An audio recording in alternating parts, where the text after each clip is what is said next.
اور ہم اہل ایمان اپنے رب سے بہت محبت کرتے ہیں، ٹوٹ کے محبت کرتے ہیں، اور ہمارے دل رکھے ہی اللہ کی محبت کے لیے ہیں۔ اور اللہ جل شانہ کی محبت قلب کی زندگی ہے، قلب کی حیات حب الہی ہے، اور اگر اس کو یہ غذا نہ ملے تو یہ دل جو ہے یہ مر جاتا ہے اس چمڑے کے وجود کے اندر، اگر یہ اس کی اللہ کی محبت سے اس کی آبیاری نہ ہو۔ جس طرح کوئی بیج اگر زمین کے اندر آپ نہیں بوتے اور اس کو تھیلے کے اندر آپ نے رکھ دیا تو کچھ عرصہ تو وہ موجود رہے گا، لیکن ایک وقت کے بعد جو ہے وہ ختم ہو جائے گا۔ تو یہ بھی ایک بیج ہے دل، جس طرح اس بیج کے اندر وہ بیج آم کی گٹھلی ہے تو اس کے اندر پتے بھی ہیں، شاخیں بھی ہیں، رس بھی ہے، رنگ بھی ہیں، پھول بھی ہیں، مٹھاس بھی ہے، ذائقے بھی ہیں، اور سب کچھ اس کے اندر رکھا ہے۔ بظاہر گٹھلی چیر کے دیکھیں تو کچھ بھی نہیں ہے،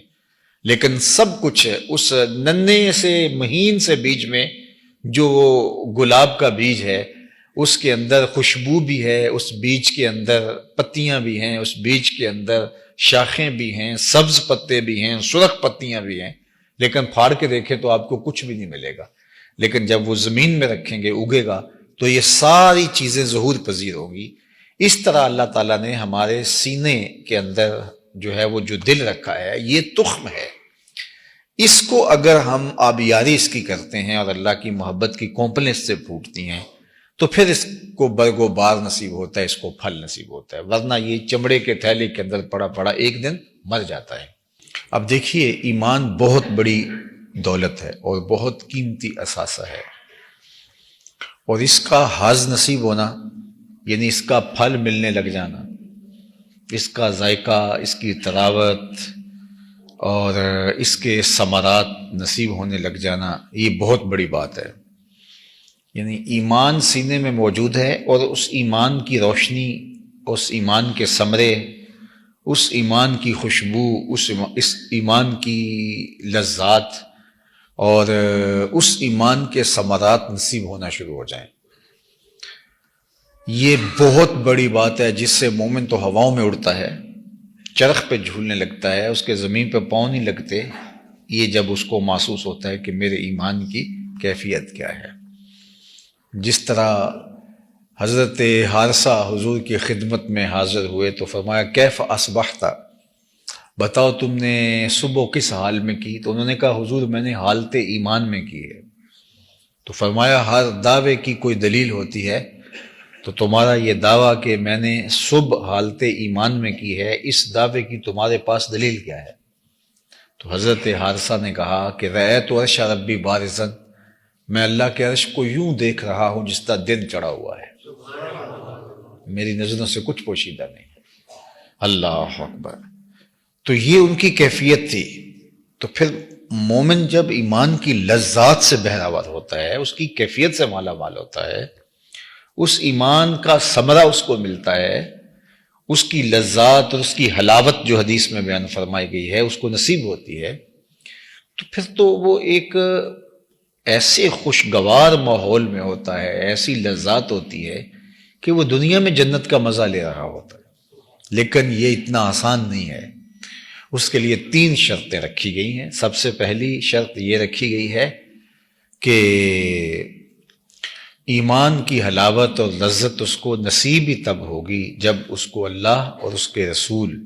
کائنات میں سب سے زیادہ محبوب ہوں گے، اور یہ صرف زبان کا عمل نہیں ہے، یہ اپنے رویے سے اور اپنے طرز زندگی سے میں ثابت کرنا ہوگا۔ اور دوسری بات ارشاد فرمائی کہ اس کے لیے معیار جو ہے وہ اللہ اس کے رسول کی محبت ہو، وہ کسی سے بھی محبت کرتا ہو تو اس لیے کہ اللہ جل شانہ نے اس سے محبت کا حکم دیا، یہ رب سے نیڑے ہے، یہ رب سے قربت رکھتا ہے، اور شرعاً اس کی محبت میرے اوپر واجب، لازم، مسنون یا مستحب کی گئی ہے۔ اور تیسری چیز ارشاد فرمائی کہ ایمان اتنا قیمتی سرمایہ ہو اس کے لیے، اتنی متاع بے بہا ہو کہ اس کو 2 آپشن دیے جائیں کہ یا ایمان کو چھوڑ دے یا پھر اس جلتی ہوئی آگ کے اندر تجھے پکڑ کے ڈال دیا جائے گا، ان دو میں سے کس کو اختیار کرے گا؟ تو وہ بغیر سوچے سمجھے کہے کہ مجھے آگ میں ڈال دو، میرے لیے یہ آسان ہے، لیکن ایمان چھوڑنا میرے لیے آسان نہیں ہے۔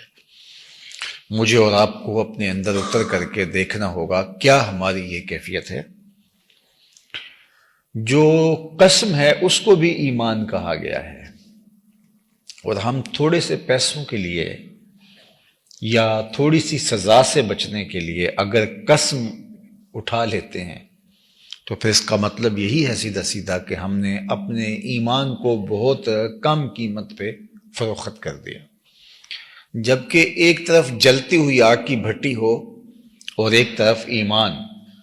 تو مومن ایمان کو محفوظ کر لے گا اور جلتی ہوئی بھٹی کے اندر چھلانگ لگانا اس کے لیے آسان ہوگا۔